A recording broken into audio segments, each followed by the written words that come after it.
যাই হোক 3 পয়েন্ট পেলেও নাস্তা নাস্তা ঘরে আসবে, কোনো ব্যাপার না। মনে হয় আমি এক্সাম দিয়েছি এরকম একটা অবস্থা, কি মানে আকাশে ডানা মেলে উড়ি।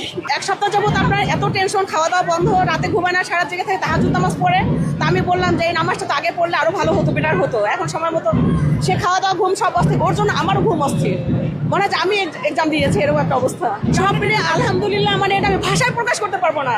আর এবছর যে একটা অবস্থা গেছে আপনারা সবাই জানেন, হায়ার ম্যাথ এক্সামটা খারাপ হয়েছিল সব বাচ্চাদেরই। তো ওটা নিয়ে একটা টেনশনে ছিলাম। ওর হলে আপনার 5 মিনিট পরে আপনার কোশ্চেন দিয়েছিল এমসিকিউ, এমনিতে হার্ড ছিল।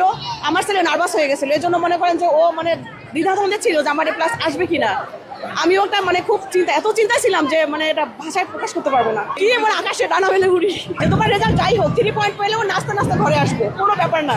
সামনে ভালো করবা, তোমার শিক্ষা দরকার ছিল। যদি তুমি মনে করো খারাপ করে থাকো, 10টা বছর তুমি শ্রম দিয়েছো, যদি ব্যর্থ হও কোনো প্রবলেম নেই। ওর বাবা বলেছে, আমি বলেছি, কোনো প্রবলেম নেই।